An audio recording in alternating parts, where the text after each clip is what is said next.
நம்ம தளபதியுடைய கோட் படம் ரிலீஸ் ஆன 5 நாளில் 300 கோடிக்கு மேலே கலெக்ஷன் பண்ணியிருக்கு. நம்ம விஜய் சாரோட கெரியரில் 300 கோடிக்கு மேலே கலெக்ஷன் பண்ண படங்களில் 4வது படம் இந்த கோட். முதல்ல நம்ம எல்லாருமே ஒரு விஷயத்தை கரெக்டாக புரிஞ்சுக்கணும். ஒரு படத்தை ப்ரொடியூஸ் பண்ணுற அந்த ப்ரொடியூசர் அந்த படத்துடைய கலெக்ஷனை சொல்கிறாங்க அப்படின்னா அதில் எந்த ஒரு ஃபேக் ரிப்போர்ட்டும் அவங்க கொடுக்கறதுக்கான சான்சஸே கிடையாது. அப்படி ஒருவேளை அந்த ஆக்டரோட மாசை ஏற்றி காட்டணும்னு சொல்லி அவங்க ஃபேக்காக ரிப்போர்ட் கொடுக்கணும்னு நினச்சாங்கன்னு வைங்களேன், ஐடின்னு ஒருத்தங்க இருக்காங்க, அவங்க பார்த்துட்டே இருப்பாங்க, டக்குன்னு உள்ளே பூந்து சம்பவம் அடிச்சுட்டு போயிட்டே இருப்பாங்க. இதனால தான் நான் சொல்கிறேன், அவங்க ஒரு கலெக்ஷன் ரிப்போர்ட் சொல்கிறாங்கன்னா கண்டிப்பாக அது கரெக்டான கலெக்ஷனாக தான் இருக்கும். இருந்தாலுமே நிறைய பேர் கீழே வந்துட்டு இந்த வடை சுட ஆரம்பிச்சிட்டானுங்கப்பா, ஸோ இவனுங்களை இனிமேல் நிறுத்தவே முடியாதுன்னு சொல்லி பயங்கர நெகட்டிவாக வந்து பேசுகிறாங்க. அது ஏன் தான் எனக்கு தெரியல. பொய்யான கலெக்ஷன் சொல்கிறதுனால அந்த ப்ரொடியூசருக்கு எந்த லாபமும் கிடையாது. இப்போ கோட் வந்து 300 கோடிக்கு மேலே கலெக்ஷன் பண்ணியிருக்குன்னா அந்த கலெக்ஷன் ரிப்போர்ட்டை பார்த்து நம்ம எல்லாருமே சந்தோஷப்பட்டு கொண்டாடணும். ஏன்னா அது நம்ம தமிழ் சினிமாக்காக தமிழ் ஆக்டர் ஒருத்தர் பண்ணி கொடுக்குற ஒரு மிகப்பெரிய கலெக்ஷன். அதை நீங்கள் கொண்டாடலைன்னா கூட பரவாயில்ல, ஆனால் தயவு செஞ்சு விமர்சனம் பண்ணாதீங்க. சரி, விஜய் சாரால் மட்டும் எப்படி இவ்வளோ பெரிய கலெக்ஷனை சீக்கிரமாக கொடுக்க முடியுது, மற்ற ஆக்டரால் ஏன் இந்த மாதிரியான ஒரு கலெக்ஷனை கொடுக்க முடியலன்னு நீங்கள் என்னைக்காவது நினச்சி பார்த்துருக்கீங்களா? மற்ற ஆக்டரால் இந்த மாதிரி கலெக்ஷனை கொடுக்க முடியாதுங்கிறதெல்லாம் கிடையவே கிடையாது. நம்ம விஜய் சார் மட்டும் இல்லை, ரஜினி சாரும் இந்த மாதிரி ஒரு பெரிய கலெக்ஷனை கொடுத்துக்கிட்டு தான் இருக்காரு.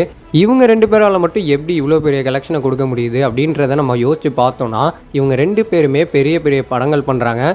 கண்டிப்பாக அந்த படங்கள் எல்லாத்துலேயுமே சாங்ஸ் வந்து பெரிய லெவலில் ஹிட் ஆகுது. அதுக்கு முன்னாடி இவங்க 2 பேருக்குமே அந்த மினிமம் ஸ்டார்டம் அப்படின்னு ஒன்று இருக்கும் இல்லையா, அந்த ஸ்டார்டம் லெவல் எல்லா ஸ்டேட்லேயுமே இருக்குது. அதே மாதிரி ஓவர்சீஸ் கண்ட்ரீஸ்லையுமே இவங்களுடைய படத்தை பார்க்கறதுக்குன்னு ஒரு தனி கூட்டமே இருக்குது. சரி, விஜய் சாருக்கும் ரஜினி சாருக்கு மட்டும்தான் ஓவர்சீஸ்லலாம் ஃபேன்ஸ் இருக்கா, மற்ற ஆக்டருக்கு ஃபேன்ஸ் கிடையாதான்னு நீங்கள் கேட்டிங்கன்னா எல்லா ஆக்டர்ஸ்க்குமே ஃபேன்ஸ் இருக்காங்க. ஆனால் இவங்க 2 பேருக்கும் கொஞ்சம் அதிகமாக இருக்காங்க. நான் விஜய் சார் இவ்வளோ பெரிய கலெக்ஷன் பண்ணுறது கூட பெருசாக சொல்ல மாட்டேன், ஆனால் ரஜினி சார் பண்ணுறதுலாம் உண்மையிலே பெரிய விஷயம்.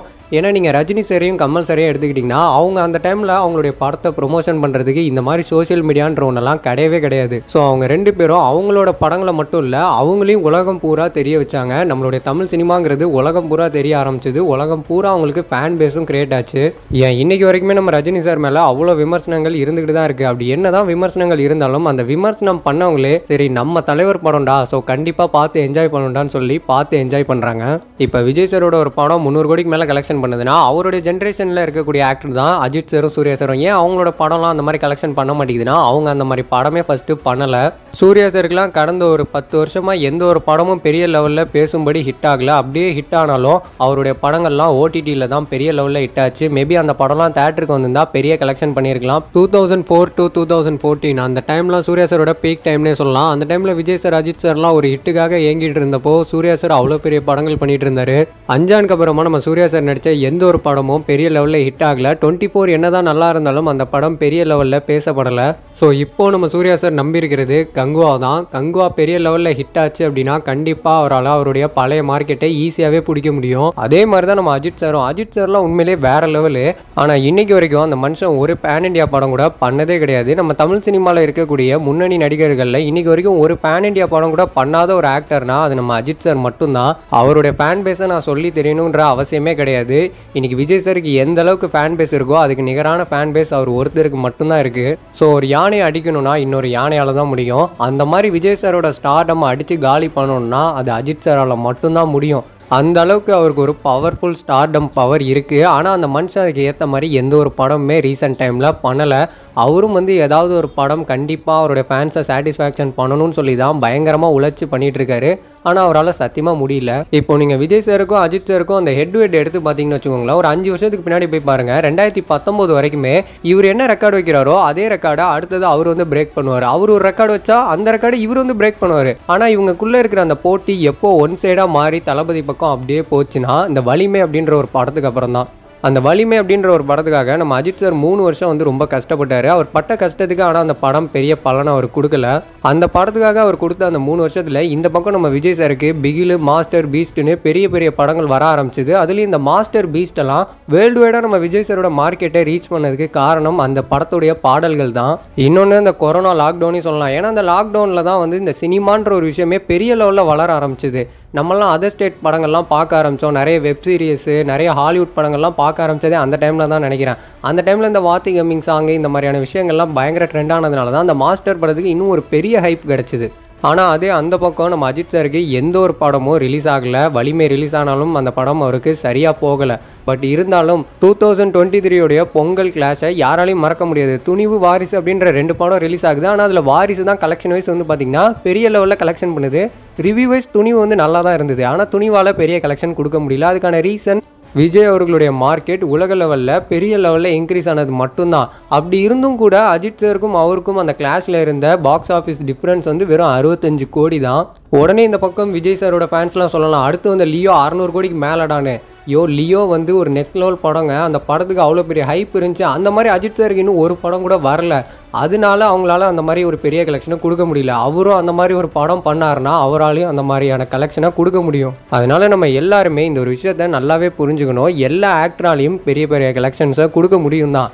ஏன் நீங்கள் விக்ரம் சார்லாம் எடுத்துக்கோங்களேன். இன்றைக்கி நம்ம அஜித் சாரும் விஜய் சாரும் அந்த டைமில் ஒரு படம் ஹிட் கொடுக்க கஷ்டப்பட்டுட்டு இருந்தாங்க. அவங்களோட படம் வந்துட்டு 200 கோடி கூட கலெக்ஷன் பண்ணல. ஆனால் அன்னைக்கு ஐ வந்து 300 கோடிக்கு மேலே கலெக்ஷன் பண்ணிச்சு.